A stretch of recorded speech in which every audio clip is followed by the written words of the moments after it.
Kasi parang may parang may nagmamasid sa atin. Yung gumawa ka ng bahay mga kadol, hindi niyo nalaman na yung bahay ng mga diwindi ay nasakop sa yung kubo o bahay. Kaya nagpaparamdam sa inyo, no? Kailangan po mga kadol magpaalam kung saan kayo gumawa ng bahay, no? Lahat kasi yung mga linin to mga kadol, hindi talaga yan makikita man o yung mga mayroon talagang kakayahan o may kapangyarihan mga kadol ang yung makakita lang ganyan.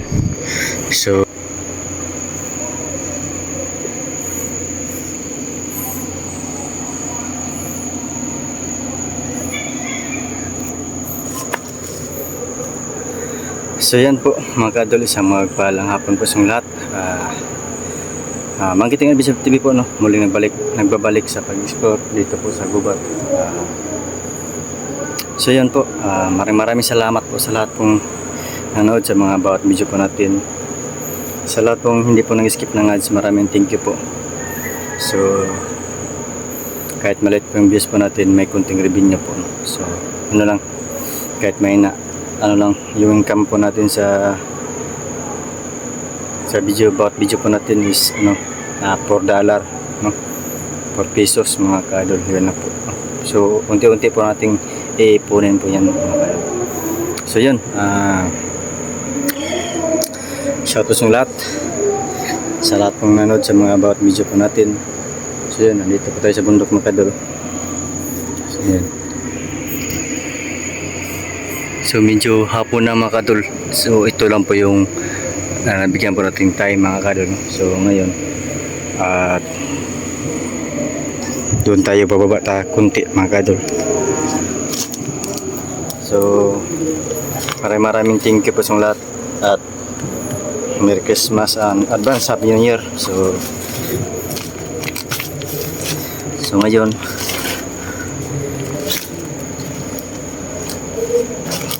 may nagtanong po sa atin ba na kung totoo yung mga diwindi. So pag-usapan po natin yan mga kadol saglit, no? So pababa muna tayo saglit kasi andito tayo sa masukal. Baka may mayroong pong mga dito, mga bitin, no? Sa masukal.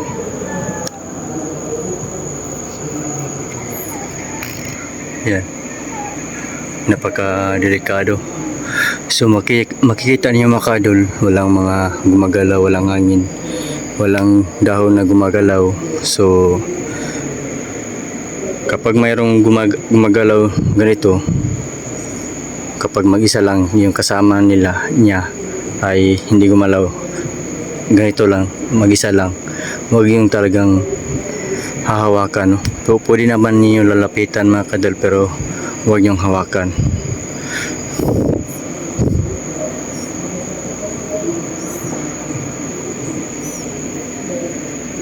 So dito na lang tayo mga kadol, upo na tayo dito saglit. Dito lang tayo, no? So yung po nagtatanong po sa atin, yung isang viewers po natin, kung totoo ba yung diwindi. So yung mga diwindi mga kadol, diwindi, engkanto, kapre, diwata, ay yung lahat mga kadol is isa po yung fallen angel, no? So sila po yung natataksil sa mga Panginoon at binigyan ng silot, no? So yun, dito po sila, parang mayroong nag-ano sa atin mga kadol, parang mayroong tumitingin. Dapat tayo saglit. Kasi dito po sa ano ko mga kadol, exploran ko ay napaka-ilan at critical. So medyo mayroon pong mga tunog. So continue tayo mga kadol, no? So yun po mga kadol, sa lahat po ay sila po ay nagtataksil ng Panginoon, no? So sana po nanood ka, yung nag-comment po, ito po ay sasagutin ko. Biblical po yan mga kadol. So nakakasala sila, tapos bisilutan sila mga kadol. Sila po ay nagtataksil po sa Diyos, Panginoon, no? Kaya dito sila napunta sa lupa, no? Yung yung ayun, yung hindi po napunta sa lupa mga kadol o kahoy, yun po ang tinatawag na kapre. So yung napunta talaga sa lupa, yun po ang tinatawag ng duwende. At sa napunta po sa dagat, yun po mga sirena, o napunta sa tubig is yung mga engkanto o diwata. So silang lahat po mga kadol ay sila po ay mga anghel, no? Pero nakasala po sila sa Panginoon. So yung pong sinasabi mo na maintindihan ba yung salita ng diwindi, yes po, maintindihan po yan, no? Kagaya din natin yan, tao. Kaso lang ay sila po ay hindi makikita, no? So yun pong tinatawag mo na nandun po sa yung nadinig mo sa bahay mo ay siguro, hindi natin alam, siguro mga hayop yun o kumbaga ilaga, no? So pero totoo yan mga kadol, lalo na kapag yung ano ba, yung paggawa mong ng bahay, kaya ano natin mga kadol, kasi parang may parang may nagmamasid sa atin. Yung gumawa ka ng bahay mga kadol, hindi niyo nalaman na yung bahay ng mga diwindi ay nasakop sa yung kubo o bahay. Kaya nagpaparamdam sa inyo, no? Kailangan po mga kadol magpaalam kung saan kayo gumawa ng bahay, no? Lahat kasi yung mga ilinin to mga kadol, hindi talaga yan makikita man, o yung mga mayroon talagang kakayahan o may kapangyarihan mga kadol ang yung makakita lang ganyan.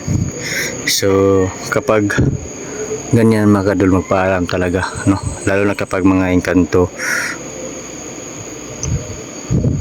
kahit saan tayo pupunta mga kadol. Kasi kapag ganyan mga kadol, kapag tayo magsalita at magkwento, o wala talagang tao na sa ngayon, no? Sa ngayon mga kadol, wala na talagang taong maniwala sa ganyan. Kaya ayaw talagang